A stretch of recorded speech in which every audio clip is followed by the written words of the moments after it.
sehingga ya masyarakat menganggapnya ya profesi itu semacam profesi cari nafkah, sehingga orang tidak menganggap satu hal yang sakral lagi.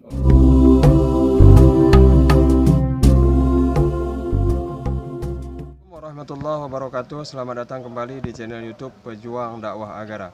Karena hanya di channel ini kita membahas bagaimana perjalanan dan perjuangan seorang ustadz, seorang dai, seorang tengku dalam menyiarkan syiar-syiar agama Islam di Kabupaten Aceh Tenggara khususnya. Kali ini kita akan berbincang bagaimana perjalanan seorang ustadz, seorang dai, seorang tengku yang telah lama berkiprah di dunia dakwah, yaitu dari tahun 1990 dan sekarang menjabat sebagai Kasih Bimas Islam Kantor Kementerian Agama Kabupaten Aceh Tenggara. Namun sebelum kita mengupas bagaimana perjalanan dakwah beliau, kami ingatkan kembali untuk sahabat pejuang dakwah agara dimanapun Anda berada untuk tetap like, share, komen, and subscribe channel YouTube kami di bawah ini. Sahabat pejuang dakwah agara dimanapun Anda berada, saat ini telah hadir bersama kita Bapak Kasih Bimas Islam, yaitu Bapak Al-Ustadz Dr. Mulyadi Imami MSI. Assalamualaikum Ustadz. Waalaikumsalam warahmatullahi wabarakatuh. Ustadz, saat ini kita berada di channel YouTube Pejuang Dakwah Agara. Di channel ini kita membahas bagaimana perjuangan dan perjalanan seorang dai, seorang ustadz, seorang tengku dalam menyiarkan syiar-syiar agama Islam di Kabupaten Aceh Tenggara khususnya. Pertama Ustadz, mendengar kata dakwah. Menurut Ustadz, apa itu dakwah? Ya, dakwah sesuai dengan secara bahasa dia adalah mengajak.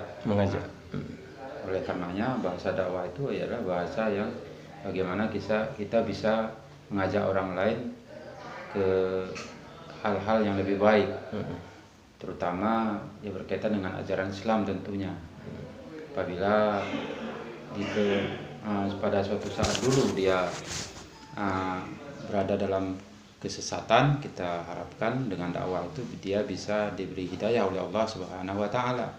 Apabila misalnya dia pengamalan agamanya kurang, ya dengan dakwah itu kita harapkan dia bisa berubah kepada amalan-amalan yang lebih baik dan lebih kuat dalam amalan-amalannya. Ada beberapa paradigma di tengah-tengah masyarakat Ustadz bahwa dakwah ini adalah sebagai profesi. Bagaimana Ustadz menanggapi ini? Ya, alhamdulillah memang ada beberapa orang yang dia sebagai pendai. Pendai ini istilahnya kalau dikatakan profesi, orang lain yang sebenarnya menilainya sebagai profesi. Orang lain yang menilai. Tetapi memang pendakwah ini kalau menurut saya harus profesional. Profesional, bukan profesi tapi profesional. Harus menjadi seorang yang pendakwah profesional. Artinya profesional ini dia ada manajemen dakwah yang dia buat sehingga punya tujuan tersendiri, punya goal. Dan tentunya kalau dia punya tujuan, dia harus ada perencanaan. Makanya seorang dai itu dia punya perencanaan dan dia punya tujuan yang tertentu sehingga dakwah ini bisa berhasil. Makanya kalau menurut saya, ya masalah dia dianggap profesi atau bukan itu terserah saja. Tetapi bagi saya, ya pendakwah itu, dai itu ya harus profesional. Nah, itu dia. Boleh kami tahu Ustaz, sejak kapan mulai berdakwah di Aceh Tenggara? Kalau di Aceh Tenggara semenjak saya di pesantren dulu sudah mulai. Ketika saya pulang kampung di tahun-tahun 91, 92 itu saya sudah mulai berdakwah di Aceh Tenggara. Itu ketika saya SMA. Tepatnya SMA saya di Madrasah Aliyah Program Khusus di Banda Aceh. Ketika pulang itu di bulan-bulan Ramadan pun saya sudah mulai ceramah, sudah mulai ikut kegiatan kawan-kawan, ada persatuan kegiatan dai. Para santri dari luar daerah kita bikin semacam kegiatan bakti sosial, membuat kegiatan-kegiatan temu ramah antar kader-kader di luar daerah. Kegiatan dakwah itu memang sudah dimulai dari sejak dini. Iya. Kemudian kegiatan yang lebih kontinu lagi itu setelah saya pulang S2 dari Yogyakarta. Itu tahun 2003 itu baru domisili saya sudah di Aceh Tenggara. Jadi dari situ mulai dakwah ini lebih kuat lagi, lebih banyak lagi dan lebih struktur. Arti lebih struktur ini ada organisasi yang kita ikuti. Saya bergelut di IKADI, Ikatan IKADI. Dai Indonesia, itu dari tahun 2005 saya sebagai ketuanya. Ada beberapa periode saya, kemudian berhenti, ini saya lagi. Kemudian saya juga aktif di organisasi kemasyarakatan Muhammadiyah, ya, Persyarikatan Muhammadiyah, dan saya juga sekarang menjadi ketua, salah satu ketua di Muhammadiyah. Memang dilandasi oleh pendidikan saya juga, karena S1 saya itu adalah Fakultas Dakwah di jurusan Bimbingan Agama Islam. Jadi Ustaz, berdakwah sejak 1990 tadi. Ya. Tentunya kalau kita mungkin berbicara duka, mungkin kalau untuk masyarakat Aceh Tenggara mungkin jauh. Kami ingin tahu hambatan yang dialami Ustaz sebagai seorang dakwah. Hambatan bidang dakwah ini biasanya adalah, apalagi di Aceh Tenggara ini, audiennya yang kadang-kadang membuat dakwah itu hanya semacam seremonial. Seremonial. Ya. Jadi sudah biasa dengar, sudah. Jadi efek daripada dakwah itu kadang-kadang tidak begitu membekas. Makanya kita sebagai seorang dai harus membuat satu metode bagaimana dakwah kita itu bisa dicerna dengan baik dan seyogianya bisa membuat satu perubahan dalam perilaku masyarakat. Itu yang pertama. Yang kedua, kadang-kadang pendai ini dianggap seperti Ustadz bilang tadi, semacam profesi untuk mencari nafkah. Oh, nafkah. Jadi profesi mencari nafkah, sehingga ya masyarakat menganggapnya ya profesi itu semacam profesi cari nafkah, sehingga orang tidak menganggap satunya hal yang sakral lagi. Oh ya, Ustaz.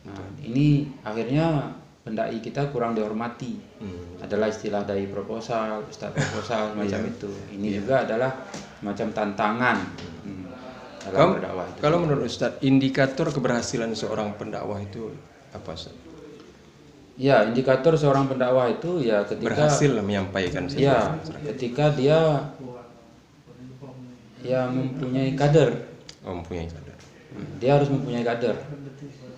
Arti kader ini ya dia punya murid lah istilahnya. Itulah yang paling penting. Jadi walaupun kita pendai lepas, tetapi dia ada kadernya, ada, kalau istilahnya sekarang itu follower. Iya. Tapi follower bukan hanya sekedar mengikuti saja, tetapi ya ada semacam target perubahan yang dibuatnya, semacam kurikulum. Makanya saya menginginkan dai itu dia bukan hanya punya jadwal, tapi dia punya kurikulum juga. Setelah punya kurikulum, target dalam kurikulum itu mana yang bisa tercapai, mana yang tidak tercapai, itu harus dievaluasi. Makanya saya bersyukur ya, dai-dai kita banyak yang terjun di pedesaan itu menjadi guru TPA, menjadi guru pengajian, menjadi guru di majelis taklim, di remaja masjid, yang itu dia jelas dia. Jadi dia bisa mengukur peningkatan daripada dakwahnya itu pada orang-orang tertentu yang menjadi followernya, yang menjadi audiennya. Ini yang paling penting bagi saya. Ustaz, selain misalnya menyiapkan materi, ingin berdakwah atau menyiapkan dalil-dalil tertentu, menurut Ustaz seorang dai harus apa lagi yang disiapkan? Ya, paling penting karakternya itu ya harus dibina sebaik mungkin. Karena dai itu selain dia punya ilmu untuk disebarkan, dia juga harus punya akhlak yang harus dicontohkan. Karena Nabi Muhammad SAW juga kan dakwahnya itu dengan menunjukkan kepribadian beliau, memberi contoh, ya.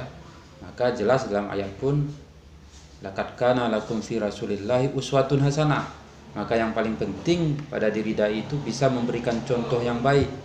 Karena yang diikuti orang itu bukan perkataan sesungguhnya, tetapi yang diikuti itulah perilaku dai itu sendiri. Makanya akhlaknya harus bagus. Selain itu, yang ada juga adalah peningkatan ruhiyahnya melalui ibadah.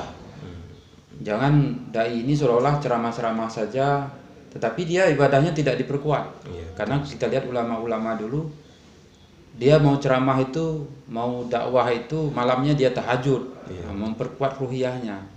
Dan dalam memperkuat ruhiyah itu, dalam sholat tahajud itu kan kita doa. Dan maksud saya doa inilah yang paling penting. Karena doa silahul mukminin, doa itu adalah senjata bagi orang yang mukmin. Bagaimana kita mau berdakwah kalau kita tidak menyerahkan diri kepada Allah? Betul. Nabi Nuh saja itu berdoa kepada Allah, ya Allah, aku berdakwah siang dan malam sampai berapa tahun itu, tapi yang ikut berapa? Nah, itu apalagi kita yang nggak ada doa. Iya betul. Ustaz. Makanya kekuatan doa itu sangat penting, didukung juga kekuatan akhlak tadi. Itu selain dia mempunyai ilmu, tapi harus ada akhlak dan doa kepada Allah. Kemudian Ustaz, sekarang ini sedikit saja Ustaz, menjabat sebagai Kasih Bimas Islam Kementerian Agama Kabupaten Aceh Tenggara. Kemudian tentunya ada bawahan yang juga bisa dikatakan para pendakwah, yaitu penyuluh. Meminjam kata daripada Ustadz Abdul Somad, Ustadz, bahwa sebenarnya senjata daripada pejabat itu bukan amalan, melainkan ketentuan ataupun peraturan terhadap bawahannya. Bagaimana Ustadz menyikapi ini? Ya, itu saya sepakat dengan itu, bahwa kenapa kita perlu memegang satu jabatan. Karena dengan jabatan itu kita bisa mengambil kebijaksanaan untuk membela agama kita.